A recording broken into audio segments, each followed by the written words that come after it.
시작! 안녕하세요. 함께 공감하고 성장하는 방송 라라의 힐링 공감 라라입니다. 함께 건강하고 성장하는 방송 정연입니다. 여기 더듬지? 정연이 반갑습니다. 반갑습니다. 저희는 오늘 조금 이전과는 다른 특별한 시도를 하고 있습니다. 그것이 무엇이냐면 무편집. 무료 무편집. 무료? 무려. 무려. 벌써 망했어. 무려 무편집 방송을 해보려고 합니다. 왜냐면 지금 정연님 지금 오늘 몸 안 좋으셔가지고 네, 충남 계룡에서 오늘 힘들게 여기 파주까지 올라오셔서 지금 제 방에서 쓰러져서 쉬다가 지금 죽 먹고 약 먹고 간신히 진짜 하고 있고, 저도 지금 몸이 이루 말할 수 없이 힘든데 매주 업로드하는 약속 지켜보려고 하고 있거든요. 이런 상황에서 뭔가 좀 더 에너지를 아껴야 된다. 어디서 아낄 것인가? 편집을 아끼자. 그렇죠. 편집이 깔끔한 것보다 맞아요. 우리가 뭐라도 하나라도 더 얘기하는 게 낫지 않을까? 편집 시간을 과감하게 줄이기를 결심을 했습니다. 진짜로 오늘 편집 안 할 거예요. 이거 다 그대로 나갈 거예요. 근데 저 걱정돼요. 걱정이 되지만 불편하시면 얘기해 주세요. 그때 개선할게요. 도저히 편집 안 하고 못 들어주겠다. 그러면 저희가 또 편집을 시도해 보긴 할게요. 근데 아무도 그렇게 얘기하지 않았는데, 사실 제가 이렇게 이런 결정을 하게 된 계기가 있었어요. 지지난주에 제가 라이브 방송을 했잖아요. 근데 라이브 방송한 것을 이쁘게 이제 편집을 잘해서 듣기 좀 편안하게 올려드렸어요. 근데 편집본은 잘 안 보시고 그냥 라이브 방송 보시더라고요. 이럴 바에야. 네, 그래서 이럴 바에야 그냥 나는 열심히 더 많이 라이브를 하는 게 낫지 않을까라는 고민의 연장선에서 오늘 편집 안 하기로 했습니다. 네, 그리고 또 제가 한 얘기가 있잖아요. 우리 민감한 사람들은 잘한다. 발로 해라. 발로 하고 뭔가 부족하다라는 그 불편함을 차라리 느껴라. 저희 지금 발로 하는 건가요? 네, 그래서 제가 그동안 손으로 했더라고요. 오늘은 오늘 발로. 그래서 편집 안 하고 그냥 갑니다. 혹시 못 들으시겠으면 어차피 저희 방송 많이 듣지도 않아요. 정말 봐주세요. 너무 소중한 저희 식구들만 계속 듣고 계시기 때문에 아마 반가워하실 거라. 네, 이렇게 막 말을 더듬어도 불편하시면 얘기해 주세요. 그때 노력해 볼게요. 네. 이렇게 오늘은 무편집으로 도전합니다. 도전! 맞췄어. 네. 좋다. 시작이. 우리 좀 한 달 만에 시작 좋네요. 네. 한 달 만에 방송하는데요. 무려 2주 전에 남겨주신 너무나 소중한 후기들 잠깐 공유하고 가볼까요? 정혜님 읽어주시겠어요? 제가 약간 감정이입도 할게요. 네, 나라물결님이 너무 하나하나 와닿아요. 내가 잘 돼야 남을 돕고 모두 잘 된다. 네, 나라물결님 목소리 제가 알지만 이렇게 하진 않으셨지만 죄송합니다. 마음은 나타났어요. 죄송하긴요. 그 다음 또 보라님께서는 여기 어디지? 네. 어쩜 다 제 얘기하는 어쩜 다 제 얘기라서 하나하나 가슴 깊숙이 들었어요. 정말 너무 감사하고 대충만 들어서 돈으로 바꾸는 거 꼭 해볼게요. 감사해요. 네, 보라님이 또 이렇게 저희 이거 지금 민감함에 대해서 왜 인프피는 가난할까? 어떻게 하면 우리가 부자가 될 수 있을까에 대한 얘기들에 대한 후기들입니다. 또 은혜님도 남겨주셨는데요. 두 분의 북토크가 무언가 해보고 싶게 하네요. 히히 감사합니다. 은혜님이랑 가까웠어. 가까웠다. 은혜님은 아셔서 그런 것 같아요. 그리고 또 디가니 지오님이 흥미로운 댓글 남겨주셨어요. 자다가 너무 불안해서 유튜브를 넘기다가 라라님 얼굴을 보자마자 마음이 편해졌어요. 이건 무슨 마음일까요? 무슨 마음일까요? 무슨 마음일까요? 두 번 물어봐. 저도 댓글에 썼는데 제 얼굴이 그런 기능이 있는지 몰랐다. 제 목소리가 그런 기능이 있다는 건 팟캐스트 종종 들었어요. 자기 전에 틀어놓으신다고 잠잘 온다고. 저도 그래요. 끝까지 안 들으시고 끝까지 ASMR. ASMR로 제 목소리 쓰신다고 들었는데 이제 얼굴도 제가 그런 기능이 있다는 거. 좋은데요? 너무 감사했어요. 디가니 지오님 제 얼굴이 편안해질 수 있다면 얼마든지 이렇게 오늘 그래서 무서운데 이건 좀 각도도 바꿔서 이렇게 좀 더 얼굴 정면으로 볼 수 있게 좀 잡아봤습니다. 후기 남겨주신 분들 너무 감사하고요. 스포티파이, 팟빵에서도 저희 라라 힐링 공간 들을 수 있어요. 댓글 남기실 수 있는데요. 하나도 없어요. 그래도 저는 매일매일 들어가서 여러분이 언제 댓글 남겨주실까 기다리고 있습니다. 언제든 여러분의 이야기 환영하겠습니다. 네, 오늘 뭐 할 건지 우리 좀 얘기해 볼까요? 네. 오늘의 책 정현님 안 가져오셨죠? 네. 계룡에서 여기까지 오는데 어떻게 책까지 들고 와? 제 걸로 보여드릴게요. 무려 짜잔! 1996년 책이에요. 이거 개정판 전이고 제가 20년 전에 산 책이에요. 이거 거의 무슨 누렇게 변한 게 헌책방에서 볼 듯한 문화재인데요? 이거 팟캐스트 들으신 분들 궁금하시겠다. 안 보이셔서. 이것은 오늘의 책 제목은 너무 사랑하는 여자들입니다. 저자는 누구지? 잠시만요. 죄송해요. 로빈 로드입니다. 네, 로빈 노우도라는 심리학 카운셀링 전공 그리고 가족 치료사이면서 알코올 및 관계 중독 치료 분야에 활약하고 계시는 분께서 쓰신 책이고 이게 96년에 나온 책이에요. 그리고 오호. 저도 20년 전에 사서 제가 28세 때 20년 전 오. 대략 20년 전 저 한 살 때. 갑자기요? 정혜님이 한 살 때 제가 이 책을 사서 읽고 네. 눈물을 흘리며 나는 너무 사랑한 여자였구나 하고 저를 완전 정말 제 인생을 바꾼 책 중에 하나예요. 진짜 많이 추천드렸고 왜 이제야 소개하나 할 만큼 너무 많은 분들께 추천했던 책이거든요. 책 소개를 좀 간단하게 드리자면 인터넷에 있는 책 소개를 가져왔습니다. 일단 이 책이 1987년에 우리나라에는 96년에 들어온 것 같고 87년에 출판된 이후 300만 부 이상 팔린 밀리언셀러래요. 와우. 그래서 사랑 중독에 얽힌 여자들의 다양한 사례와 치유 방법을 구체적으로 소개하는 책이고요. 이런 문구가 있어요. 사랑해서 더 아픈 상처받은 여자들을 위한 심리 치유서. 어허. 대략 이런 책입니다. 또 책 소개에 네이버에 검색했더니 이런 게 있었어요. 정혜님 한번 읽어주실래요? 저기 로스쿨을 졸업한. 로스쿨을 졸업한 지 그녀는 왜 자꾸만 남자들에게 차이는 것일까? 트루디 노베 유부남의 짐을 만났으며 그에게 사랑받지 못해 자살 시도까지 해야 했을까? 되게 내용은 되게 진지한데 저 너무 톤이 네. 장난 아닙니다. 네. 리사는 마약 중독자인 게리에게 구타당하면서도 왜 그와 헤어지지 못했을까? 부지런한 멜라니는 잘생겼지만 무능력한 남편에게서 왜 벗어나지 못할까? 맞아요. 이런 사람이 있어요. 주변에 되게 똑똑하고 정말 뭐 외모도 되게 아름답고 마음씨도 되게 곱고 능력도 있어. 근데 왜 이상하게 남자들한테 차인다거나 막 자살 시도까지 하고 사랑받지 못해서 막 괴로워한다거나 유부남을 있죠. 만난다거나 막 구타당하는데도 계속 헤어지지 못한다거나 남편이 무능력한데 벗어나지 못하는 이게 지금 뭐 트루디, 질, 리사, 멜라니였지만 이게 또 우리의 모습이지 않겠습니까? 또 정말 저의 모습이었어요. 저의 모습이기도 했어서 또 책 속에 이런 내용도 있더라고요. 고 김광석은 노래로 말했다. 노래로 할까요, 우리? 너무 아픈 사랑은 사랑이 아니었음을. 우리 마음 잘 맞는 좀 괜찮다 오늘. 좀 괜찮은 것 같아요. 둘 다 몸이 안 좋은데 마음을 잘 맞고 있네요. 네, 너무 아픈 사랑은 사랑이 아니죠. 사랑은 고통이거나 아픔이거나 심지어 사랑이 죽음을 동반한다면 이것은 사랑이 아니라 아니, 이 책에서는 그렇다면 당신은 너무 많이 사랑하고 있는 것이다. 그래서 누군가의 대화 속에서 그 또는 그녀만 계속 나오고 있다면 당신은 너무 많이 사랑하고 있는 것이다. 너무 많이 사랑한 여자들의 특징은 뭔지, 왜 그런 어떤 원인으로 너무 많이 사랑하게 되었는지, 그리고 어떻게 하면 너무 많이 사랑하지 않고 조금 사랑, 덜 사랑, 적당히. 덜 사랑, 건강하게 사랑할 수 있는지에 대해서 쭉 이렇게 또 원스톱으로 쫙 안내해주는 책입니다. 네, 이렇게 책 소개를 해봤고요. 무편집 치움 잘하고 있는 것 같아요, 우리. 나쁘지 않은 것 같아요. 지금 흐름상. 잘하고 있는 거 좋다. 왜냐면 되게 안심이 돼요. 우리 초반에 한 5분 촬영하는데 되게 오래 걸렸잖아요. 사실 편집본에서는. 근데 오히려 편집 안 하기로 하니까 그냥 몰라. 그냥 즉흥적으로 하는 게 나을 수도 있어요, 우리는. 네, 둔감력을 키우고 있는 중입니다. 실시간 둔감력 훈련 중.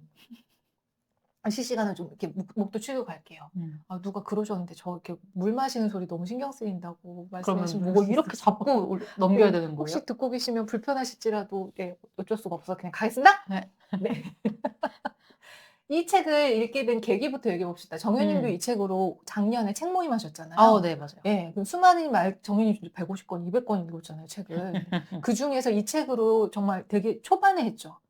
네, 초반 독서 모임 중에 되게 초반에 이 책을 선택하셨던 것 같은데 정현님은 어떻게 이 책을 읽게 되셨나요? 제가 이 책 처음 읽었던 게 한 2년 전으로 기억을 하는데 그때 당시에 제 화두가 연애였어요. 연애 실패하고 얼마 딱 되지 않아서 내 문제가 뭘까? 내가 집착을 너무 많이 하나? 이런 연애 고민이 있었던 쯤에 그때 이제 라라님께서 너무 사랑하는 여자들 읽어봐라. 쭉 던진 말이 였던 것 같아요. 맞아요. 알고 봤더니 라라님이셔서. 그래서 저도 아직도 기억나요. 그게 추석 전날이어서 저 큰 집 갔어야 돼가지고 전날에 일찍 잤어야 했는데 그 책을 보자마자 약간 눈이 커져가지고 이거는 오늘 다 읽고 자야 된다. 그래서 밤을 새서 읽었어요. 그리고 그 다음날 이렇게 졸도했던. 멈출 수가 없죠. 멈출 수가 없어요. 너무 충격적이어서 이거는 진짜 모든 사람들이 다 봐야 된다. 그때부터 제가 이제 주변 사람들한테 이 책 무조건 읽어라. 그런 마음으로 책 모임을 사실 진행했죠. 정현님도 그러셨구나, 네. 진짜. 근데 저 너무 신기해요. 지금 정현님은 어떻게 그 책으로 책 모임을 했을까? 어떻게 정현님이 이 책을 알고 읽으셨지? 근데 제가 내 덕분. 와, 다 내 덕분. 근데 저도 비슷해요. 저는 좀 구구절절하게 설명할게요. 여러분 길게 얘기할게요. 저 할 얘기 많아요. 때는 28세 겨울이었어요. 제가 제 인생 처음으로 심리 상담을 받으러 갔고 그 상담 첫날 선생님이 이걸 읽으라고 하신 거예요. 그때 저의 상태가 어땠냐? 말할 수 없이 처참한 연애를 하고 있었어요. 근데 그게 얼마나 처참했냐면 정말 처참한 연애 후에 더 처참한 연애, 더 처참한 연애 끝에 더 처참한 연애를 하고 있었어요. 그래서 마지막에 28세 때쯤에 만난 사람에 대해서는 제 주변 사람들한테 아무도 말을 안 했어요. 내가 걔를 좋아한다. 걔랑 사귀기로 했다는 말을 아무도 안 했어요. 왜냐면 다 난리가 날 거거든요.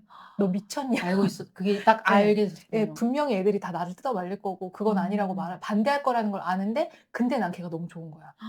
그래서 그 처참한 연애를 했고 되게 또 기구해요. 정말 되게 오랫동안 엄청 힘들어하다가 결국 사귀기로 했는데 사귀기로 하고 3일째 제가 교통사고가 납니다.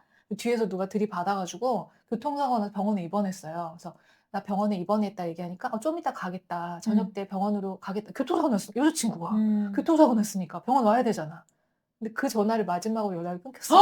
진짜 죄송해요. 욕할 뻔했어요. 그러니까 28세니까 그 전화를 마지막으로 저는 20년 동안 그 사람을 미친 거 아니에요? 예. 근데 그래서 그 사람 정말 걱정했죠. 무슨 일이 생겼을까? 집에 누가 아플까? 막 아니, 사고 당했는데. 그죠. 나는 교통사고 났는데 그 사람한테 무슨 일이 생겼을까? 왜 연락이 없을까? 계속 전화하고 뭐 문자 메시지 남기고 해도 답이 없는 거예요. 갑자기 잠이 그러니까 확 깨네. 막 병원에 입원했는데 잠이 안 오는 거야. 막 너무 걱정도 되고 무슨 일인지 뭐 사귄 지 얼마 안 됐으니까 내가 뭐 실수했나 싶고 너무 똑바로 갑자기.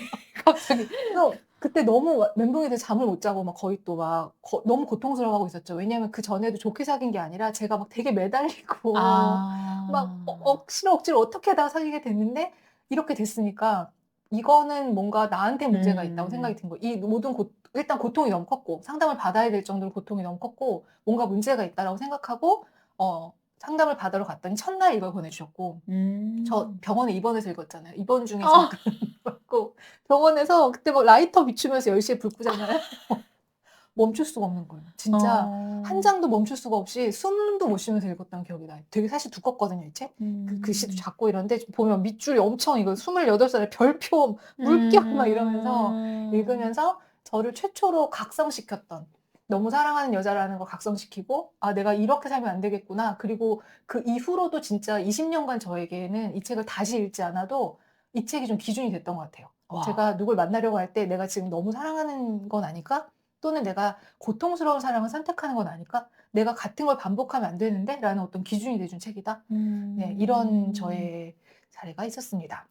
어쨌건 굉장히 충격받은 저에게는 어떻게 보면 지금은 공부 많이 하고 읽었으니까 좀 아는 내용이 많은데 그때는 28세의 저에게는 너무나 충격이었던 책이었습니다. 그러면 저희는 이런 계기로 이 책을 읽게 됐는데 왜 도대체 이렇게 충격이었고 멈추지 못했는지 책을 읽고 나서 어떤 생각을 하게 됐는지 이런 얘기 좀 나눠볼게요. 정현님이 이 책 읽고 나서 어떤 생각을 하게 되셨어요? 저는 이건 단순히 그냥 연애 사랑책이겠거니 하고 생각하면서 읽었어요. 근데 이게 단순히 연애책이 아니구나. 이거는 진짜 사람의 생존이 달린 맞아요. 진짜 정말 사람의 정서적인 부분까지 해결해 줄 수 있는 정말 집합책? 교과서적인 책이구나라는 걸 확실히 느꼈어요. 뭔가 연애에 도우미 책 이 정도가 아니라 그 정도가 아니구나. 가이드 이런 게 아니라 진짜 인생에 걸린 여성이라면 전 그렇게 생각했어요. 여성이라면 다 읽어야 된다는 생각하게 저 됐어요. 완전. 진짜. 왜냐면 내가 그런 사람일 수도 있고 경중은 있겠으나 너무 사랑하는 여자일 수도 있고 아니면 어느 정도 그런 경향을 보일 수도 있는데 아주 건강한 여자들도 이 책을 읽고 주변에 분명히 있을 거다. 너무 사랑하는 여자들이 말해줬으면 좋겠다. 너 그거 멈춰야 된다. 그건 사랑이 아니다라고 말해줬으면 좋겠다는 생각? 이거 실제로 구글에 치시잖아요. 그럼 밑에 막 그 여자들 그 커뮤니티 있잖아요. 거기에 써 있어요. 이 책 여러분 너 얘들아 꼭 읽어. 막 이렇게 진짜 모든 사람 제발 읽어줘. 막 이런. 저도 그런 마음으로 지금까지 20년 동안 계속 얘기했던 것 같아요. 꼭 읽어보시라고.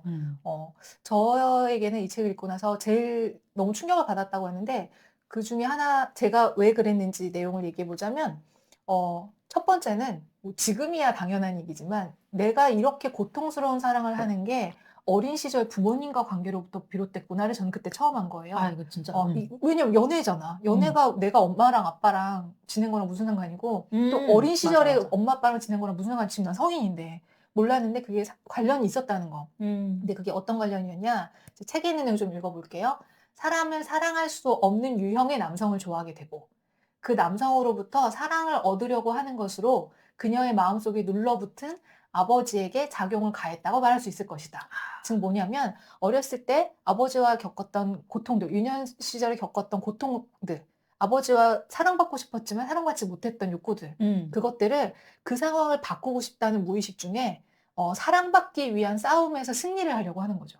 그러면 사랑받기 위한 싸움에서 승리를 하려면 사랑 안 해준 남자를 만나야 되잖아요. 맞아요. 순순히 사랑해주는 사랑에서는 싸우고 승리하고 어떤 그때 하지 못했던 것을 내가 해냈다라는 느낌을 못 느끼잖아요. 그러니까 끊임없이 저는 이상한 남자를 만나고 이상한 남자 뒤에 더 이상한 남자, 더더더 이상한 남자를 만나면서 더 사랑받기 위해서 엄청나게 싸움을 해야 되는 남자들만 정말 주변에서 모두가 반대하는 남자만 만나게 되는 거죠. 그런 걸 반복했다는 걸 처음으로 자각했어요. 이게 내가 어린 시절에 받지 못했던 걸 이렇게 뭔가 가능하지 않은 사랑과 고군분투함으로 인해서 그때 무의식을 채우려고 하는구나라는 거에 대해 자각한 게 되게 놀라웠고 또 하나는 제가 항상 만나는 남자들의 공통점을 그때 처음 안 거예요. 아하.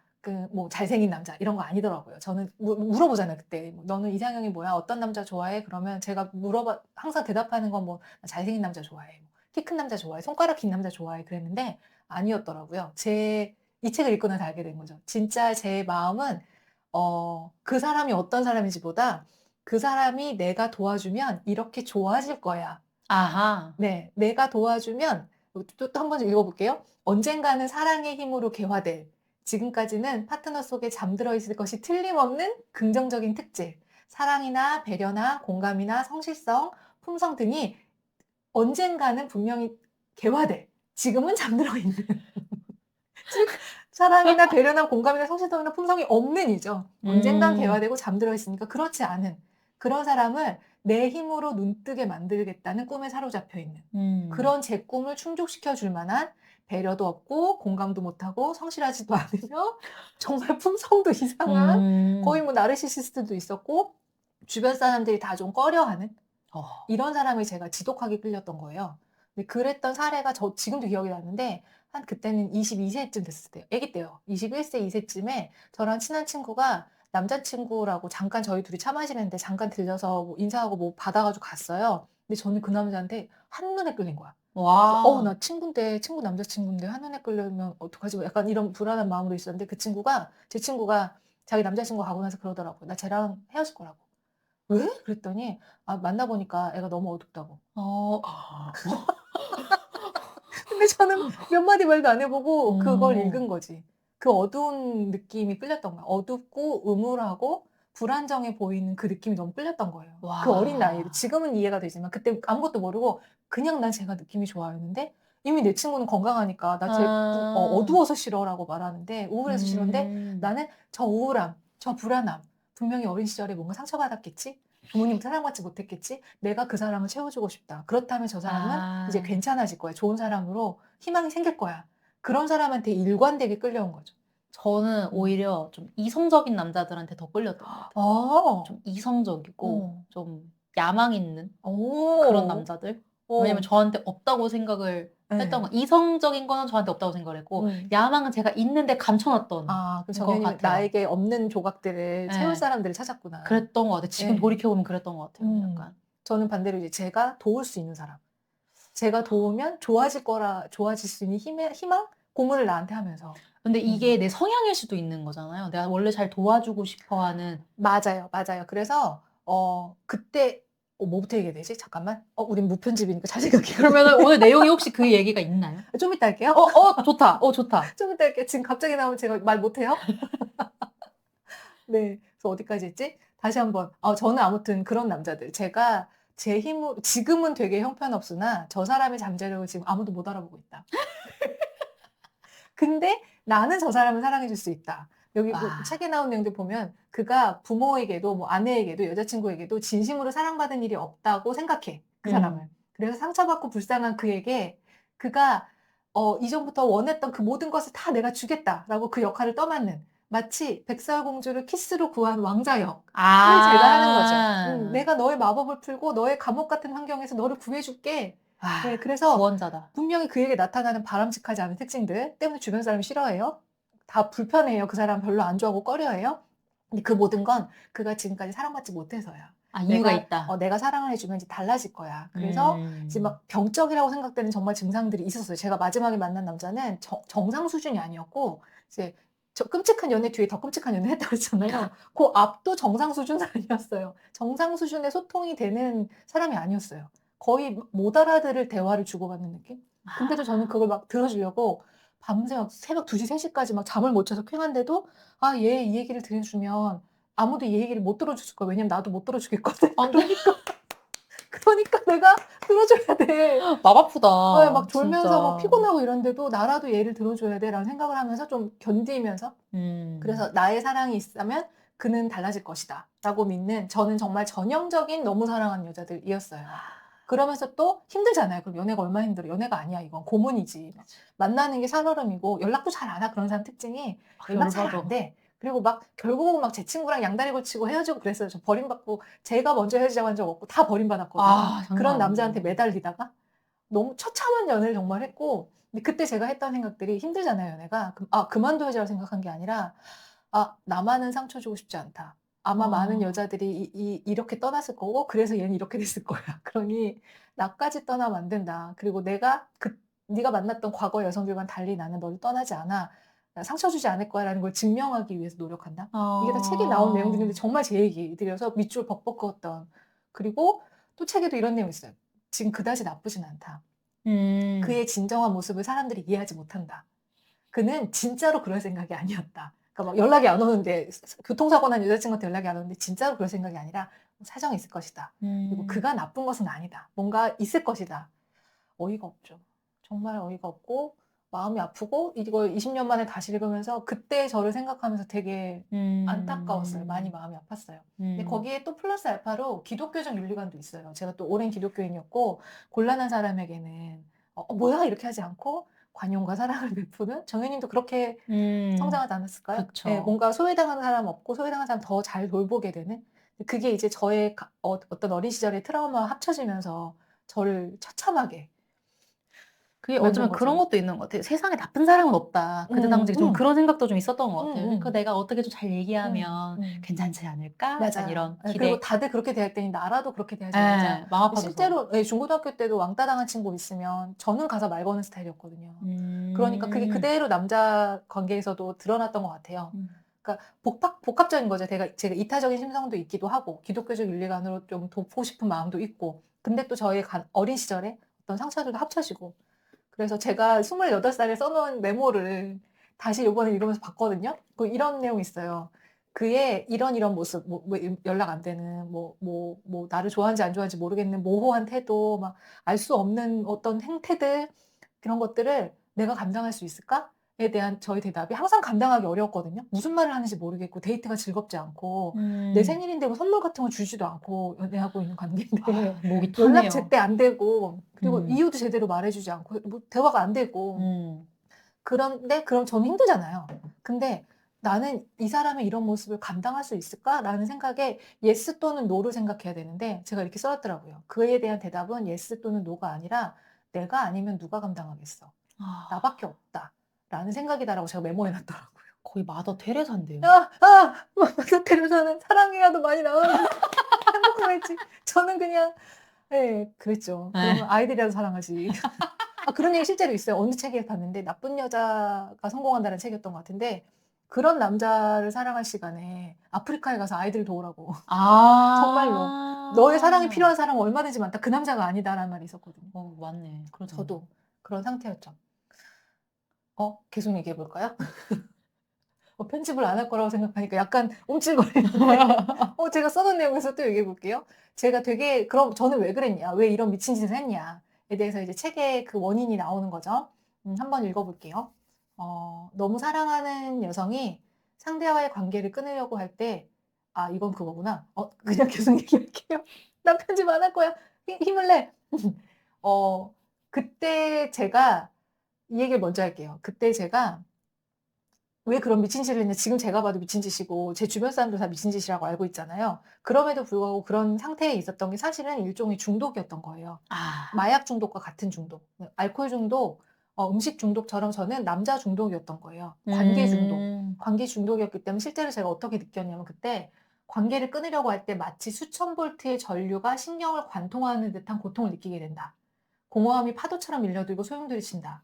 어린 시절 외톨이였던 공포가 되살아난다. 아, 괴로움으로 죽게 될 것이 틀림없다고 생각한다. 이게 저의 상태였어요. 아, 그러니까 그런 미친 짓을 하고 있는 거예요. 그 중독이 끊어지면 갑자기 마약을 끊으면 어떻게 되는지 아시잖아요. 술 중독자에게 알코올 가져가 버리면 미쳐버리잖아요. 수천 볼트의 전류가 신경을 관통하는 듯한 고통. 그리고 그냥 나는 그 남자랑 헤어졌을 뿐인데 어린 시절에 사랑받지 못했던 모든 고통이 다 한꺼번에 이렇게 드러나는 거예요. 아, 무겁다. 그래서 이걸 조금 더 자세히 설명하자면 저 같은 사람은 이 너무 사랑한 여자의 특징이 어렸을 때 정상적인 사랑, 좀 안정적인 사랑을 받지 못한 굉장히 불안한 환경에 노출돼 있었거든요. 예를 들면 이런 거예요. 그칠 줄 모르는 입씨름, 폭력을 수반한 싸움, 드라마틱한 가출과 화해의 반복. 가출은 저 아닙니다. 저희 부모님입니다. 부모님의 드라마틱한 가출과 화해의 반복, 과도한 흥분 상태, 그쵸? 엄마 아빠 맨날 싸우니까 긴장과 불안으로 인해 고통받는 나날, 그리고 금전상의 문제, 법률에 저촉될 만한 트러블. 그렇죠. 제가 엄마 아빠 싸우는 것 때문에 막 경찰서도 가고 법원도 가고 그랬었거든요. 쉼터도 데려가고 갖가지 드라마들. 저희 아빠 또 죽겠다고 약 먹고 쓰러지시고 또 제가 가서 또 막 뒤치다꺼리 하고 이런 셀 수 없을 정도의 혼란. 그침이 없는 이 많은 자극들. 이 자극들 속에 제가 어린 시절을 살았거든요. 항상 싸우고 뭐 깨지고 병원에 엄마를 모시고 가야 되고 막 아빠의 폭력으로부터 엄마를 구하고 저도 어린아이인데 엄마 또 울고 힘들어하시고 그리고 자다가 부모님 싸우는 소리 듣고 깨고 그러니까 하루도 마음 편할 날이 없는 항상 긴장과 불안 상태에서 살았던 이런 유년 시절을 보낸 사람들은 기본적으로 뿌리 깊은 우울증 상태라고 해요. 근데 우울증이 드러나지 않은 여기서는 울병이라고 표현을 하던데 정님 책에도 그렇게 표현해요? 울병이라는 얘기는 없었던 것 같아요. 아, 그럼 바뀌었나 봐요. 하도 오래된 책이라. 우울병이라는 단어를 쓰더라고요. 이런 뿌리 깊은 우울병이 있는 사람은 우울감을 견딜 수가 없잖아요. 그러니까 이걸 견디기 위해서 어떤 마약 수준의 뭔가가 필요했던 거예요. 그 마약 수준의 기본적으로 10대부터 이런 상태니까 이 남자라는 마약으로 이거를 마취시키고 만약에 남자가 떠나거나 헤어지면은 이 어린 시절에 이 불안하고 막 힘들었던 그런 고통들이 다 한꺼번에 밀려오는 거죠. 아, 근데 그건 진짜 중독이네요. 마약 중독이랑 맞아요. 똑같네요. 맞아요. 그래서 제가 누군가가 헤어질 때마다 한 번도 저는 제가 먼저 헤어진 적이 없어요. 다 버림받았거든요. 막 매달려. 왜냐하면 난 이게 너무 고통스러운 거예요. 이 남자가 떠나는 게 막 숨이 안 쉬어지고 정말로 잠도 못 자고 밥도 못 먹고 숨도 못 쉬고 눈을 못 감았어요. 자야 되는데. 거의 제정신이 아닌 죽을 듯한 공포를 느꼈거든요. 그러니까 헤어지지 말자고 막 붙잡고 늘어지는 거예요. 정말 그럴 사람이 아닌 너무 이상한 사람한테 제가 이렇게 제 얘기를 하는 게 부끄럽긴 하지만 저 지금은 건강해졌어요. 갑자기 갑자기. 좋은 사람이랑 같이 잘 살고 있어요. 조개님 하실 얘기 저기 써놓은 것 같은데. 아, 맞아요. 네. 저는 이 책을 딱 한마디로 정리하면 딱 이건 것 같아요. 배가 고픈 사람일수록 형편없는 빵을 고른다. 맞아요. 형편없는 정도가 아니라 썩은 빵을 똥차. 네, 똥을 막 집어 먹으면서 으아! 나는 살아야 해. 근데 이게 반복이 되는 거지. 점점 더 뭐랄까. 구렁텅이에 빠지는 예, 맞아요. 느낌. 그러니까 조금 안 좋은 남자, 더 안 좋은 상황. 원래 한 번에 못 배우면 더 세게 오고 더 세게 오잖아요. 그러니까 점점 구렁텅이 빠져서 완전히 진짜 형편없는 빵에서 썩은 빵에서 이제 밑바닥을 찍은. 예, 똥까지 먹는 이 지경까지 간 게 저도 28세였던 것 같아요. 큰일 났네. 잠깐만. 네. 저희 갑자기 잠깐 멈췄다가 돌아갔는데요. 편집 안 하기로 해놓고서 또 뻥쳤어요. 편집은 안 했어요. 아, 맞아. 잠깐 편집은 안 했어요. 레코딩을 잠깐 일시 멈춤했다가 돌아왔어요. 왜냐면 저희가 준비한 방송 분량이 여기까지. 방송 분량이 너무 짧은데 하고 잠깐 대책회의를 하느라 맞아요. 네, 다시 돌아왔습니다. 그래도 편집하지 않을 거예요. 오늘 난 해낼 거야. 제가 또 나누고 싶었던 마음 아팠던 구절 하나 더 나누고 또 다음 얘기 해볼게요. 뭐냐면 책을 읽으면서 되게 마음 아팠던 얘기예요. 그녀들은 불쾌감을 느껴야 하는 것에는 쾌감을 느껴야 하는 것에는 거북한 느낌을 품게 된다. 그러니까 제가 어린 시절에 저에게는 안정감이 없었겠죠? 매일 뭔가 던지고 싸우고 욕하고 뭔가 이런 상황이 있었기 때문에 저에게는 편안하고 저를 존중하고 안정하고 저를 막 이렇게 잘해주고 이런 게 오히려 어색하고 불편한 거예요. 이런 거에는 불편함을 느끼는 거죠. 거북한 느낌을 느끼고 그 대신 저를 막 불안하게 하고 안절부절 못하게 하고 어쩔 줄 모르게 하고 막 저를 조종하고 이럴 때는 오히려 안정감을 느낀다? 안정감이라기보다 익숙함이죠. 그거 AI한테 물어봤더니 그렇게 얘기하더라고요. 음. 안전한 불안정성이라고 네, 딱 네, 얘기를 네, 하더라고요. 네, 딱 네. 그거. 너무 무섭지 않아요? 그런 맞아요. 불안함이 무서워. 익숙하기 때문에 계속 그 불안함을 내가 더 만든다는 게. 근데 그거 음. 저도 듣고 생각해 본 게 내가 진짜 끌리는 남자들은 음. 대체적으로 좀 나쁜 남자였어요? 나쁜 남자였는데 내가 막 얘는 별로 남자로 안 느껴지고 그냥 재미없고 이런 애들 음. 보면 다 대체로 다 착하고 맞아요, 맞아요. 저도 안정적이 건강하고 완전 같은 경험을 한 게 그렇게 나쁜 남자만 있었겠어요, 제 주변에. 좋은 그러니까요. 사람도 있었고 그중에 저를 좋아하는 사람도 있었어요. 근데 그러면 제가 진짜 불편한 거예요. 그 사람이 저를 좋아하고 챙겨주고 되게 상냥하게 대하는 게 굉장히 막 거북하고 불편하고 막 맞아요. 벗어나고 싶고 그 사람이 나를 좋아하는 그 사랑이 되게 이상하게 느껴졌어요. 저 그런 적 있었는데 남자친구 건강한 애를 만났는데 약간 저 이렇게 우산을 씌워주는 응. 거예요. 근데 저는 아빠도 저 응. 이렇게 아빠는 약간 상남자 스타일이었어요. 그래서 나가면은 자기도 안 쓰고 나도 응. 우산 안 쓰고 약간 그냥 가는 스타일이었어요. 근데 내 우산을 딱 씌워주고 응. 이렇게까지 안 해줘도 돼. 라는 말이 막 튀어나오려고 하는 거지. 그 순간 제가 저 스스로가 놀란 거예요. 내가 이 정도로 너무 이렇게 이런 걸 받을 어색하다고? 필요 없어라고 어색해. 네, 우산 씌워주는데. 꽃을 받아도 나 이런 거 안 받아봤는데? 약간 이런 마음이 드는 좀 부끄러워지는. 저도 다르지 않았던 것 같아요. 그쵸? 저는 남자친구가 차가 있어 본 적이 없어요. 제가 뚜벅이. 운전도 안 하고 차도 없어. 제가 다 태우러 가고 데이트 끝나면 태워다 주고 그가 있는 곳으로 데리러 가고 막 데이트 코스 당연히 내가 짜고 돈도 내가 다 내고. 뭐 사준다고 하면 되게 불편하지 않았어요? 실제로 사주지도 않았어요. 또 기억나는데 제가 이상한 남자 뒤에 더 이상한 남자 만났다고 했잖아요. 그중에 이제 27세 때 만났던 이상한 남자는 제 생일인데 일단 생일 뭐지? 너무 기억이 나요. 제 생일인데 저랑 같이 사는 친구가 일반 케이크를 못 먹고 아이스크림 케이크를 먹었어요. 제 생일날 아이스크림 케이크를 사온 거예요. 저는 아이스크림 케이크를 안 좋아하거든요. 지금 내 생일인데 나랑 같이 사는 애가 아이스크림 케이크를 좋아하는 게 중요한 건 아니잖아요. 그쵸. 거기까지도 오케이 했어. 선물이 있겠지. 근데 이제 아이스크림 케이크를 먹고 선물이 없는 거예요. 같이 또 술을 마셨거든요. 파티를 하고 저랑 같이 사는 애랑. 그리고 나가는데 신발을 신는데 새 신발을 신는 거예요, 얘가. 그때 남자친구가 커플 신발을 샀나 보다. 새 신발을 신는 거 보니까 나도 이 신발을 주나 보다. 근데 신발 샀어? 했더니 샀어. 그러면서 신고 정말 그 전날까지 못 보던 거거든요. 제 생일날 처음 봤거든요. 끝이었어요. 그냥 자기 신발 샀어요. 얘기하셨어요? 나 오늘 생일이다 이렇게. 아니요, 생일 파티를 했다니까. 그 친구가 케이크 사왔고 근데 아이스크림 케이크 사왔고 나는 안 먹는 아이스크림 케이크 사왔고 그럼 뭐 선물이다 이랬겠지만 선물이 없었다. 미친놈이네요. 네, 그리고 그 당시에 이미 제 친한 사람이랑 양다리를 거치고 있었어요. 저랑 친한 동생을 사귀고 있었어요. 따로 만나고 있었던 거였어요. 그러니까 저는 선물도 제대로 못 받아보고. 화가 나요 지금. 네, 갑자기 화가 다시 솟구쳐. 돌아와서 그런 바보 같은 짓을 제가 왜 했느냐. 아까도 얘기했지만 저의 어떤 중독 상태 그리고 편안한 것을 불안한 느낌이 저에게는 익숙한 거죠. 나를 계속 불안하게 하고 막 상처받게 하고 또 사랑받지 못했어. 어떻게 해야 저 사랑을 받아올 수 있지? 또는 왜 나를 사랑하지 않아라고 싸우는 이런 환경이 저한테 너무 익숙했다는 거. 그거는 이제 책에서도 계속 나오지만 정말 벗어나기 위한 거의 중독을 치료하는 수준의 그 치료가 필요하고 실제로 저도 이 책을 읽고 너무 충격을 받고 나서 계속 제가 20년간 이 책을 계속 생각했다고 했잖아요. 내가 또 그런 짓을 하진 않는가? 혹시라도 내가 또 안전한 상황을 못 견디고 불안하게 느끼고 불안한 사람을 끌어당기진 않을까에 대해서 끊임없이 어떤 남자를 만날 때마다 정신 차려야 돼. 지금 이 사랑은 중독이야? 아니면 제정신이야? 이게 너무 항상 저에게 불안했어요. 또 그걸 반복할까 봐. 그만큼 위험한 일이었고 다시는 반복하고 싶지 않았고요. 그러면 이쯤에서 저희가 이제 방송 분량이 모자라서 급히 가져왔는데 여러분들이 들으시면서 너무 사랑하는 여자들이 어떤 사람일까? 나는 과연 너무 사랑하는 여자들일까? 궁금해하실 것 같아서 책에 나온 너무 사랑하는 여자 특징 15가지를 들려드리겠습니다. 들으시면서 여러분들은 또 얼만큼 이 특징들 갖고 계신지 한번 체크해 보세요. 자, 첫 번째는 정서적 욕구가 채워지지 않는 가정에서 자람. 네, 제가 아까 얘기했지만 엄마 아빠가 매일 싸우고 집안 짓기가 부서지고 막 폭력이 난무하고 뭐 저 정도는 아니더라도 부모님이 나를 방임했을 수도 있고 그렇죠. 관심이 없었을 수도 있고 애정 표현이 없었을 수도 있고 내가 기대한 만큼의 그 애정을 받지 못한 경우일 수도 있겠네요. 네네. 그게 다르잖아요. 그쵸. 우리 사랑의 언어가 달라서 저희 엄마가 되게 무뚝뚝한 편이거든요. 근데 저는 엄마한테 되게 사랑받지 못했다고 생각했는데 음. 나이 들고 돌아보니까 엄청 사랑받았어. 그러니까 저도 엄마가 줄 수 그래요. 있는 사랑을 줬는데 그게 음. 저한테는 그냥 엄마가 말투가 무뚝뚝하고 이러니까 음. 사랑받지 못했다고 느꼈죠. 이럴 때도 또 채워지지 않았다고 느낄 수 있고요. 또 두 번째는 어떨까요? 애정과 보호를 충분히 받지 못하고 성장. 음. 도움을 필요로 하는 남성의 보호자가 되고 싶어 함. 과거에 채우지 못하던 욕구를 대신 채워주려고 함. 아, 이거 진짜 맞다, 이거.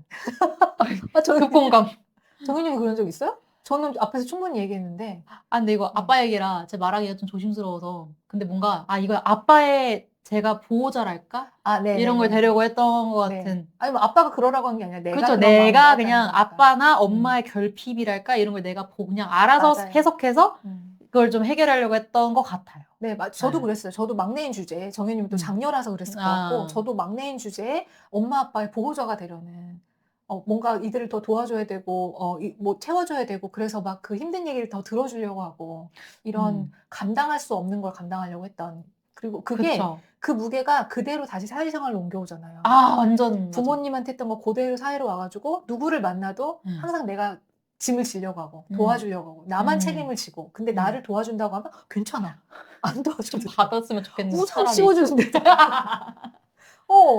그거 괜찮다고. 나 차 안 태워다 줘도 남자친구 차 없어도 된다고. 내가 태워주러 가면 되지? 뭐 이러면서 한 번도 받지 못하고. 근데 약간 그때 약간 제 혼자 스스로 합리화한답시 그런 생각 했던 것 같아요. 약간 나는 약간 독립적인 여성이야. 나는 맞아. 이런 맞아. 나도 그랬어. 나 이런 사랑 안 받아도 충분히 혼자 서서 독립적으로 왜 살 꼭 수 있어. 남자가 데리러 가야 돼? 내가 가도 돼. 문제는 그게 아니었어요. 그게 아니었어. 그게 남자가 아니. 차가 있는지 없는지가 중요한 게 아니라 내가 무조건 내가 해주는 거, 보호자 역할하는 걸 익숙해졌다는 거예요. 이건 너무 슬퍼요. 너무 어린 나이였고 부모님의 보호를 받아야 되는데 너무 어린 나이에 감당할 수 없이 엄마 아빠의 보호를 하려고 했던 패턴 그대로 세상에 나와서도 상사에게도 아랫사람에게도 윗사람에게도 친구에게도 애인에게도 항상 보호자 역할을 하려고 했던 거. 근데 내가 그렇게 할 수도 없어요. 그리고 애초에. 없어요. 없으니까 항상 애초에. 삶이 버거운 거거든요. 그렇게 살면. 저도 너무 버거웠고요. 지금 진짜 엄마의 보호자, 아빠의 보호자, 온 가족을 내가 책임져야 된다는 어떤 카운슬러 역할 아무도 안 맡겼어요. 제가 한 거죠. 맞아. 혼자. 아무도 안 맡겼어요. 그리고 근데 나라도 해야 된다고 생각을 했었던 거고 그때 맞아요. 당시에는. 왜냐면 그 집이 그 지경이니까 뭔가 해결해. 저희 집은 그랬어요. 정현이 집은 모르겠고 저희 집은 그 지경이니까 누군가 해결해야 되겠고. 저도 네. 그런 마음 있었어요. 네. 근데. 오빠는 이미 집 나갔고. 제가 그랬어요. 언니는 또 나이가 많아서 뭐 기숙사에 가 있거나 그럼 제가 혼자 해결해야 될 때가 많았거든요. 근데 저는 진짜 충격받았던 게 제가 나름 엄마 아빠의 그런 모습을 보고 나라도 이렇게 살아야지 이렇게 해가지고 나중에 엄마 아빠한테 이거 사실 우리 집에 이런 일이 있었잖아. 내가 그때 되게 열심히 혼자 이렇게 했다. 그때 엄마 아빠가 그런 일 있었어? 그러는 거예요. 기억을 못 하는 거예요. 그 자체를. 난 그때 당시 너무 어린 나이에 충격이었는데 저는 너무 충격이어서 엄마 아빠한테 편지까지 썼거든요. 근데 너 나한테 편지도 썼어? 막 이런 얘기를 하시는 거예요. 그래서 엄마 아빠한테는 그게 별일이 아니었나? 약간 이런 맞아요. 나 혼자 너무 감당할 수 없는 짐을 네. 어린아이들은 줬을까? 마법의 세계에 산다고 하잖아요. 그러니까 부모님들에겐 지나가는 일상이었겠지만 우리에게는 그 하나하나가 되게 맞아, 지나간 너무 일상. 큰 사건들이었잖아요. 그쵸. 저도 그래요. 저는 반대의 경험이 또 있어요. 제가 저희 조카를 진짜 예뻐하거든요. 너무너무 예뻐하는데 제가 조카한테 언니가 둘째를 낳으러 갈 때 첫째 조카를 제가 잠깐 데리고 있었어요. 4살 때. 근데 그때 제가 처음 어린아이를 돌보잖아요. 그러다가 뭔가 파를 안 먹었나? 대파를 안 먹었나? 그랬는데 그거 안 먹으면 너 미워? 그랬나 봐요. 저는 너무너무 기억이 안 나요. 저는 제 조카를 너무 예뻐했다. 한 번도 싫은 소리를 한 적이 없다라고 기억했는데 그 조카가 이제 20살 넘어서 갑자기 어느 날 결혼식장에서 같이 설렁탕을 먹는데 파를 이렇게 안 먹길래 찔리는 너 이거 안 먹는구나 했더니 이모 그때 이모가 나한테 나 4살 땐가 미워라고 말했잖아. 그런 거예요. 상처였구나. 상처였던 거예요. 그래서 제가 미안하다고. 기억을 못하는데 이모가 그랬을 것 같다고 미안하다고. 그러니까 나한테는 진짜 아무 일도 아니었고 정말 기억도 없던 일인데 얘가 이걸 이렇게 오래 기억하고 있었구나. 나는 너무 예뻐하는 줄만 알았거든요. 이 조카를. 그래서 우리 부모님 마음도 이랬겠다는 생각이 반대로 들었어요. 얼마나 많은 순간 나는 조카니까 또 자주 안 만났지만 부모님은 얼마나 많은 대화를 주고받았을 거고 기억 못했겠구나 하는 게 혹시 위로가 될까요? 완전 위로가 되고 그래요? 그리고 저는 이제는 알아요. 엄마 아빠가 저를 얼마나 그쵸. 사랑했는지도 알고 근데 다만 아까 말씀해 주셨던 것처럼 사랑의 언어가 달랐다. 맞아요. 사랑의 언어가 달라서 그냥 나는 결핍됐다고 느끼는 사람들이 많죠. 나중에 또 깨닫기도 하고요. 근데 그게 잘못이라고 또 생각하면은 또 음. 생각 안 하셨으면 좋겠어요. 그것도 내가 느끼는 거에 따라 다른 거니까. 왜냐면 내가 나중에 엄마 아빠 날 사랑했는데 내가 또 그걸 못 느꼈네 또 이렇게 또 자책을 저 처음에 약간 좀 자책을 하기도 했거든요. 그랬어요? 너무 또 막 이렇게 세상 모든 짐을 지고 가는 어린 양 같은 존재가 되려고. 그렇게 중요한 일도 아닌데 사실. 계속 가볼까요? 세 몇 번째. 번이었죠? 네. 부모와 비슷하게 냉담한 유형의 남성에게 강하게 이끌리고 애정으로 그를 바꾸려고 하고. 저 이거 완전 공감. 그럼 정현님도 너무 사랑하는 여자 패턴이 있으시네요. 저도 있었다고 과거형으로 얘기하고 싶지만 지금도 잘 모르겠어요. 네, 저도 이거였어요. 냉담하고 음. 부모님처럼 나에게 내가 원하는 사랑을 주지 않는 남자한테 이끌리고 내가 사랑해줘서 그를 바꾸려고 한다고 제가 앞에서 많이 얘기했죠. 이런 특징이 있고요. 저는 진짜 약간 너무 아까 말씀드려서 좀 책임감 없고 좀 이성적인 것 같이 보이는 근데 전혀 이성적이지 않은 그런 회피형들 요즘 말해서 회피형들 회피형 죄송해요. 아니 갑자기 주먹이 나가네. 그럼 회피형의 남자 한 번 진짜 진하게 겪고 다시는 회피형을 만나지 않는 이러고 새로 만났는데 약간 내면적으로 내가 성장한 상태에서 만났다고 생각을 했어요. 너무 말이 잘 통한다. 근데 그 남자도 회피형이었던 거예요. 더 심한 회피형이어서 잠수를 탔어요. 잠수 이별을 당했지. 회피형 옆에 당했어요. 다른 회피형 만났구나. 더 깊은 회피형을 만났어요. 네. 그래서 정말 이게 반복되는구나. 저도 너무 공감하는 게 제가 아까 얘기했던 게 28세였잖아요. 그 이후에 저는 이제 결혼을 했단 말이에요. 그럼 제가 얼마나 공을 들였겠어요. 이 책을 읽었고 상담을 받았고 나에게 중독적 패턴이 있다는 걸 알았으니까 정말 그렇지 않은 남자를 만나야 한다. 나만은 이 고리를 끊어야 된다. 이 불행한 고리를 끊어야 된다. 라고 생각했단 말이죠. 되게 공을 들이고 공부 많이 하고 상담도 받고 막 준비를 딱 하고 정말 그렇지 않은 남자라고 생각하고 결혼을 했어요. 근데 1년 만에 이혼을 했단 말이죠. 정말 그러니까 아빠랑 닮지 않은 남자가 저에게 어떻게 기준이었던 것 같아요. 아빠 같은 남자를 만나서 그걸 다시 사랑을 받으려고 노력했던 거니까 아빠와 닮지 않은 남자를 만나려고 노력했는데 딱 이혼하고 나서 제가 되게 충격이었던 게 지금까지 만난 모든 남자를 줄 세어봤더니 다 아빠와의 공통점이 있는 거예요. 너무 무섭다. 그래서 제가 다시 상담을 받게 된 거죠. 그때 그 상담으로 나는 이 책을 이해는 했지만 중독을 못 끊었구나. 나는 여전히 그 부모님과의 관계 안에 갇혀 있구나. 근데 그걸 딱 내가 느꼈을 때 그 너무 당혹스럽지 않으셨어요? 나 너무 노력했는데. 충격이었어요. 노력까지 했으니까 이거 모르는 것도 아니고 그렇지 않다고 노력을 했는데도 내가 이 지경이라는 걸 알 거는 정말 큰 충격이었어요. 근데 그렇기 때문에 그 다음에 벗어날 수 있었던 것 같아요. 그냥 이 책을 읽었을 때는 인지가 됐던 거고 결국 제 무의식을 못 바꿨던 거죠. 아빠로부터 사랑받고 싶다거나 아빠와 있었던 감정들을 해결하지 못한 거. 그거는 이제 그 이후에 내면화의 치유를 받고 나서야 풀려날 수 있었어요. 역시 내면화의 치유가 무의식 치유였잖아. 갑자기 결국에는 내면화의 치유 상담이다. 내면화의 치유 없이는 상담으로만은 좋아지진 않는다가 저의 또 경험이기도 했고 실제로 이것도 상담 받고 이 책도 읽고 하면서 많이 생각은 건강해졌죠. 하지만 나는 결국 같은 패턴을 또 반복했더라. 내 무의식을 못 바꿨더라. 결국 그 내면화의 치유가 필수인 거네요. 저는 그렇게 생각해요. 사실 내면화의 없이 또 건강하게 사시는 분들이 있긴 있어요. 인지만으로. 근데 분명히 내면화의 치유가 훨씬 더 결정적 도움이 된다고 생각하긴 해요. 그게 어쩌면 뭐 어렸을 때 받았던 상처를 치유해놓은 작업이다 보니까 왜냐면 어렸을 때 받았던 상처에서 더 취약할 수밖에 없잖아요. 그래서 더 도움이 되는 게 맞아요. 아닐까. 맞습니다. 우리 갈 길이 머니까 또 가볼까요? 어디까지 했죠? 얘기가 근데 계속 나오네요. 분량 걱정을 했는데. 네, 5번째. 네 번째 같아요. 네 번째입니다. 육이 되는 것을 두려워하고 관계성을 유지하기 위해서라면 어떤 일을 한다. 어떠세요? 저 이거 완전 공감되는 게. 육이 되는 것, 이 단어만 봐도 맞아요. 저 진짜 너무 놀랐던 게 어렸을 때 저희 엄마 아빠 주말 부부셨어요. 그래서 항상 약간 어떤 느낌이랄까? 아빠가 약간 집 밖으로 나가는 저는 근데 손을 뻗는 듯하니까 그런 느낌을 아빠 가지 마 약간 이런 느낌이 좀 있었어요. 근데 전 남자친구가 약간 아까 좀 회피형이라고 했잖아요. 그때 제가 일본 유학하고 있었으니까 혼자 이렇게 잠을 자 새벽에 깼는데 저도 모르게 몸에서 남자친구의 이름을 부르면서 가지마 이러고 있는 거예요, 제가. 그 다음날에 내가 나 이게 굉장히 오랜만에 느꼈다고 생각했는데 낯설지가 않다? 뭐지 애들이 어렸을 때 다 아빠한테 유기당한 것 같은. 당하지도 않았어요. 근데 그런 마음이 내 안에 있었구나, 그런 두려움이. 맞아요. 너무너무 와닿아요. 저도 또 얘기해보면 36세 때쯤에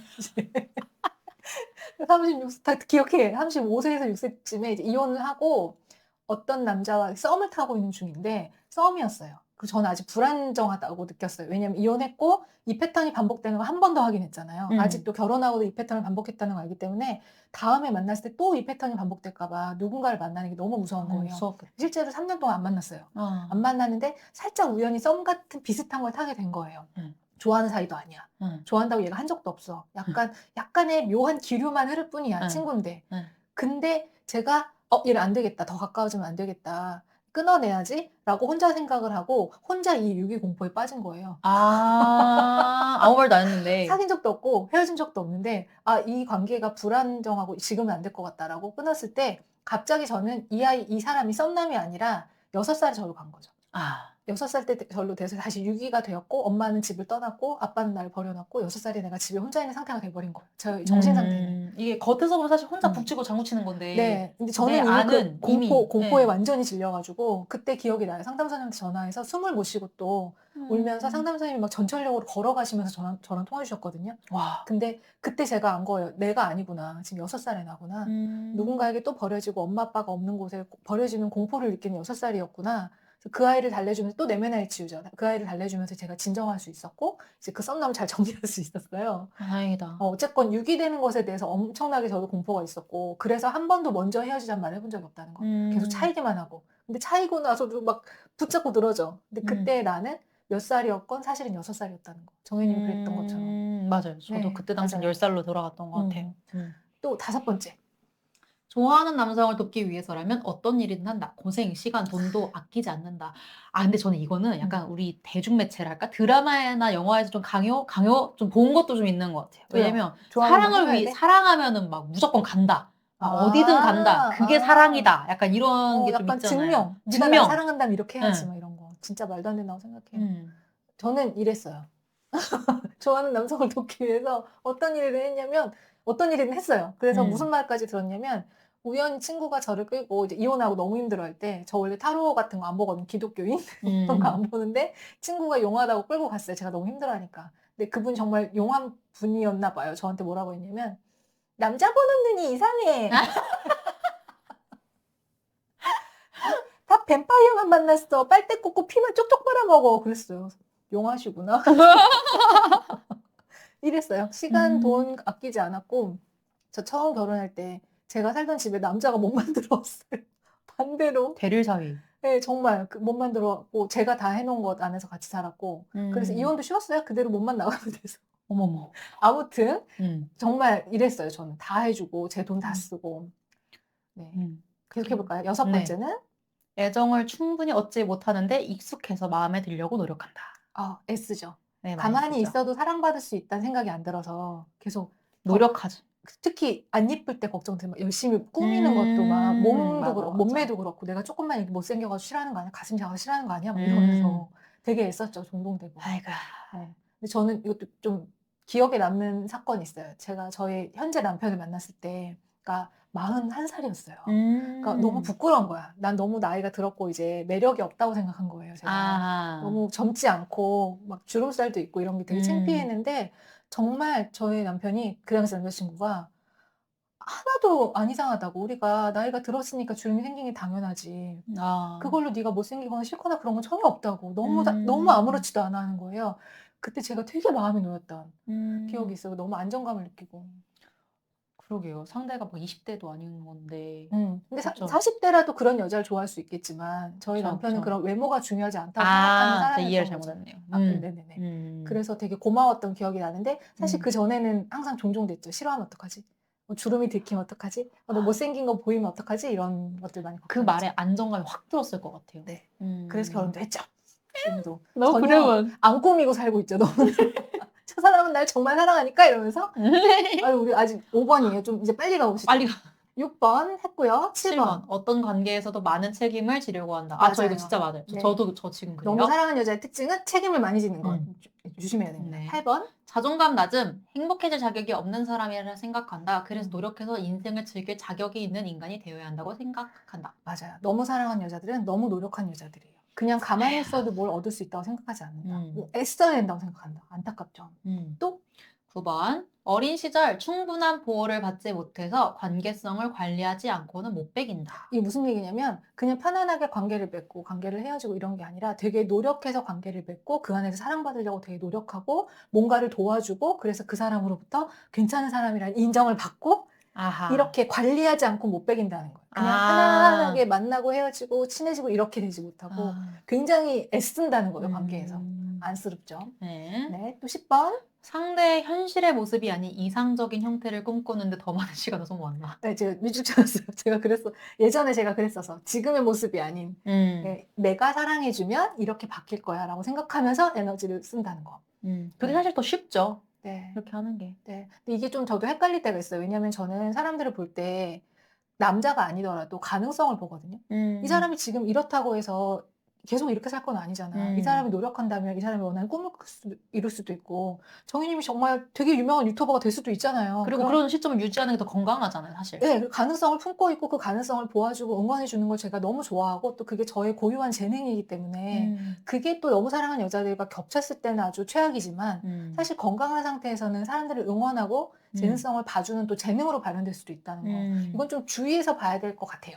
무조건 그 사람의 어떤 환상을 갖고 보는 건 잘못이지만 예, 그 사람의 가능성을 보아주는 것은 또 아름다운 일이긴 하니까. 그 환상이 아닌지 맞는지를 구분하는 기준은 내가 지금 상태가 건강한가 건강하지 않은가 있을까요? 아니 정말로 환상을 보고 있는가인 것 같아요. 예를 들면 어. 이런 거죠. 그 사람이 마음에 들었어. 금방 이미 결혼하고 애 낳고 살고 있는 상상을 해. 그 사람이 나한테 되게 다정하게 이렇게 하고 막 집을 구하고 그리고 그 사람은 아마 나한테 이렇게 해주겠다고 가상 데이트를 막 꿈을 꾸고 있어. 이거라고 생각해요. 사실 그 사람은 그렇게 나한테 따뜻하게 말해주지도 않을 거고 정말 그런 사람인지 확인을 안 했다는 거예요. 그 사람이 나에게 따뜻하게 말을 해줄 사람인지 나에게 이렇게 배려해줄 사람인지 나와 같이 꿈을 꿀 사람인지 그 사람한테 안 물어봤다고. 그리고 확인도 안 했다고. 근데 이미 내 머릿속에는 같이 사랑하고 꿈꾸고 너무 잘 살고 이거는 환상 속에 있는 거죠. 그 영화 생각나네요. 그거 아세요? 그 혐오스러운 마츠코의 인생. 알아요. 맞아요. 그 내용의 그 이발사 그 내용 네. 나오는 그 부분가 아마 지금 되게 딱 생각이 났는데 네. 제가 지금 말 잘할 자신이 없어서 넘어갈게요. 나중에 찾아봐서 저도 찾아보세요. 이발사는 기억이 안 나네요. 근데 그 영화 되게 인상 깊었어요. 점점 그러니까 이것만 말하면 그 이발사를 생각하는 그 마츠코 그 주인공 여자의 그 상상의 내용이 바뀌어요. 저 정말 평범하고 그냥 아무 그게 없는 미용사인데 점점 이제 그 미남이 돼가는 자기 혼자만의 상상에 빠져서 아무튼 그렇습니다. 그런 거. 그래서 내가 그 사람을 진짜로 보고 있는지 그 사람이 정말 어떤 성격이고 어떤 패턴이 있고 나를 대할 때 어떻게 대하는지를 진짜로 관찰하고 보는 게 아니라 내 상상만 키우고 있다면 멈춰야 되는 거죠. 어디까지 했죠? 네, 11번 차례입니다. 남성이나 남성이 초래하는 고뇌 없이는 견디지 못한다. 네, 아까 얘기했던 과거의 제 모습이죠. 고뇌가 일상이야. 되게 괴롭다고 말하는데 벗어나진 않아. 계속 그 상태에 있어. 12번 마약, 알코올, 음식, 단 것에 빠지기 쉬움. 네, 다행히 저는 이렇진 않았어요. 근데 단 거나 이런 건 스트레스 너무 많이 받으면 네. 빠질 수 있는 거 아니에요? 근데 사실 저는 중독은 아닌데 알코올은 있었어요. 그러니까 어느 순간 제가 너무 남자 때문에 괴로워하면서 술을 먹고 있는 새벽에 막 술을 먹고 있는데 나 이러다가 중독되는 거 아니야? 그리고 나도 이걸 술로 잊고 있네? 되게 저 자신에 대해서 충격을 받는 적이 있었어요. 되게 위험하다고 느낀 적은 있었어요. 너무 괴로우니까. 그리고 13번. 문제가 있는 남성을 사랑하거나 복잡하고 불확실한 정신적 고통을 느낄 만한 상황에 몸을 내던짐으로써 자기와 마주보는 것을 피하려 함. 네, 결국 자기 자신을 마주보지 않고 자기 고통을 안 보고 있었던 거거든요. 내가 아빠한테 사랑받지 못해서 나는 아팠어. 나 우울했어. 나 불안했어. 나 공포스러웠어 라는 감정을 안 보려고 고통을 느낄 만한 상황 안에서 계속 허우적대면서 너무 힘들어 라고 말하고 있는. 그리고 14번은 저 이거는 좀 동의가 안 되네요. 금방 울적해지는 경향이 강하다. 아까 얘기했지만 10대 때 이미 울병이 시작됐기 때문에 사실은 이렇게 고통스러워하지 않고 있으면 엄청나게 자기 안에는 깊은 우울감과 공허함을 마주할 수밖에 없어서 일어나는 사태인 것 같아요. 근데 저 약간 좀 갑자기 이 얘기 생각나는데 1년에 한 번씩 건강검진 받잖아요. 건강검진 막 우울증 같은 거 막 이렇게 체크하는 데 있잖아요. 전 그때 엄청 제가 건강하다고 생각했어요. 실제 별 생각이 없었어요. 그래서 뭐 나 이거 정도면 뭐 그랬더니 나중에 결과 보니까 경미한 우울증이 조금 있으시네요. 이러는 거예요. 내가 나 완전 평범하다 생각했는데 성향인가? 이렇게 생각을 제 했어. 생각에 애니어그램 4번은 기본이 경미? 그냥 평범할 땐 중증일 것 같아요. 저 최근에 또 정신과 갔다 왔는데 저도 엄청 중증 우울증으로 나왔거든요. 그래요? 잘 살고 있잖아요. 근데 전 정말 있는 그대로 대답했어요. 심하게 대답하지 않았어요. 제가 겪고 있는 증상 그대로 말했는데 그러니까 우리가 느끼는 감정의 강도가 강하고 폭이 강하잖아요. 그걸 일반 사람 기준으로 볼 때는 우울증인 것 같아요. 그래서 저는 문진표로 우울증을 측정하는 거는 정말 너무 좀 그러네요. 무의미한 어불성설합니다. 정도까지는 아니어도 좀 다른 방법도 체크해야 된다는 생각이 들어요. 그래서 저는 사실 14번이 좀 동의가 안 가기는 해요. 약간 그러니까 이거는 그냥 성향일 수도 있다는 거. 좀 성향일 수도 있다. 민감하고 감각이 풍부한 사람은 좀 더 깊게 느끼니까 우울감도 되게 깊이 우울감을 느끼고 슬픔도 깊이 느끼기 때문에 이렇게 느껴질 수 있을 것 같아요. 반대로 행복감도 엄청 크게 느껴요. 맞아요. 빙고. 아주 그냥 하늘을 날아가죠. 신이 되죠. 마지막. 자기에게 관심을 가져주고 다정하고 안정되고 신뢰할 수 있는 남성에게는 매력을 느끼지 않는다. 아까 다 얘기했던 거. 그러니까 계속 슬프다. 망한 연애 뒤에 더 망한 연애 할 수밖에 없죠. 너무 안정된 사람. 네. 저는 지금 저희 남편이 어쩜 저희 성장의 지표예요. 아, 너무나 나에게 관심 갖고 다정하고 안정되고 신뢰할 수 있고 항상 저를 돕고 응원해주고 격려해준 사람이거든요. 진짜 너무 부러워요. 보면 나도 저렇게 저런 생활 하고 싶다. 네, 드디어 내가 이런 남자한테 매력을 느꼈다는 게 약간 안심이 됐어. 내가 좋은 음. 남자한테 매력을 느꼈어. 다행이다. 중독에서 벗어났다. 네, 얘기하다 보니까 또 50분이 훌쩍 됐는데. 어우, 괜찮은데요, 생각보다? 괜찮으실까요? 듣는 분들 아, 괜찮으신지 그러게. 그 나중에 생각을 좀 얘기해 어떻게 하지? 주세요. 진짜 네. 걱정되네. 늘 걱정이죠, 뭐. 어떻게도 걱정이죠. 걱정 인형들. 오늘 내용을 좀 정리를 해봅시다. 마지막으로 갑자기 게스트 소감? 오늘 갑자기 소감. 얘기하면서 정혜님은 어떤 생각하셨는지? 아, 이게 저도 약간 제 과거의 연애부터 제가 어렸을 때 저의 느꼈던 그런 감정들을 오롯이 느끼면서 이렇게 좀 재밌게 좀 이렇게 얘기할 수 있는 시간이었다. 그래서 좀 좋았습니다. 네. 나 뭐 얘기해야 되지? 저는 참 먼 길 왔구나. 아, 맞아. 저 그 생각도 있었어요. 아, 진짜. 정혜님도 그렇지 않아요? 네, 똑같아요. 저도. 아, 그쵸. 먼 길 그만큼 왔구나. 성장했구나. 네, 진짜 상처받고 막 움츠러들어 있고 되게 울감이 기본적으로 있고 고통스러운 사랑하지 않고는 견디지 못했던 그런 중독 상태에서 여기까지 이렇게 나름 내 삶을 잘 책임지고 잘 살아오는 안정적인 게 익숙해진. 이제 더 이상 고통은 불편하게 느낄 수 있게 된. 이렇게 된 여기까지 나 참 먼 길 왔다. 당연하게 살았는데 열심히 살았구나. 기특하다. 갑자기 이렇게 끝내는 걸로. 근데 저도 건강하지 않으면은 저 패턴으로 그대로 아직은 돌아가긴 해요. 약간. 언제든지 돌아갈 수 있죠. 근데 우리는 기억할 수 있잖아요. 이제 모르고 그랬을 때와 이제 알 때는 분명히 조절할 수 있으니까. 그러면 이제 어떻게 해볼까요? 정말. 여기 써 있는 건 광고 앱 마무리라고 되어 네, 있어요. 광고는 릴라 소식을 전해야죠. 릴라의 5월 소식은 수지 애니어그램, 나로 강사님이 진행해 주시는 수지 애니어그램 원데이 워크샵이 5월 24일에 열려요. 그래서 워크샵을 통해서 또 지금 얘기하는 게 다 우리의 무의식적 패턴을 알아내서 의식적으로 바꿔가는 이런 부분을 수지 애니어그램을 통해서 또 만날 수 있습니다. 관심 있으신 분은 자기 유형을 아는 게 중요한 게 아니에요. 맞아요. 애니어그램은 자기 유형을 아는 게 중요한 게 아니라 내 안에 맞아. 어떤 패턴, 내 안에 어떤 무의식적 두려움, 내 감옥이 있는지를 아는 게 중요한데 수지 애니어그램에서 나로 강사님이 친절하게 안내해 주실 거예요. 관심 있으신 분은 5월 24일. 그리고 수지 애니어그램 좀 재밌어요. 애니어그램 이렇게 검사지로 하는 게 아니라 카드로 하거든요. 9가지 색깔에 9가지 유형의 카드를 붙이면서 하는 거라서 굉장히 입체적이고 재밌어요. 좀 더 풍부하게 애니어그램을 경험하고 싶은 분들께 추천드립니다. 이제 마지막은 읽어야지. 오늘 방송을 함께 하신 여러분의 이야기도 댓글로 남겨주세요. 좋아요도, 구독도, 그리고 후원도. 정현님 맨날 먼 길에서 오시는데 제가 차비도 이렇게 좀 챙겨드리고 싶고, 여러분이 후원해주시면 제가 이렇게 후원금 해가지고 정현님 차비라도 드리고 싶고, 그런 마음? 네. 후원도 언제든지 환영하겠습니다. 감사드립니다. 그리고 스포티파이, 팟빵, 유튜브, 애플 팟캐스트 어디서든 들으시고 댓글 남겨주시면 감사하겠습니다. 근데 애플 팟캐스트는 제가 댓글을 못 남겨요. 그래, 보기는 보고 있어요. 남겨주시면 다 확인할게요. 오늘 함께 해주신 여러분 감사합니다. 저희는 다음 주에 찾아뵐 거고 이어서 다음 2부 촬영하도록 할게요. 그때 또 봐요. 네. 그럼 일단 여기까지. 안녕. 다음 주에 안녕. 뵙겠습니다. 다음 주에 봬요.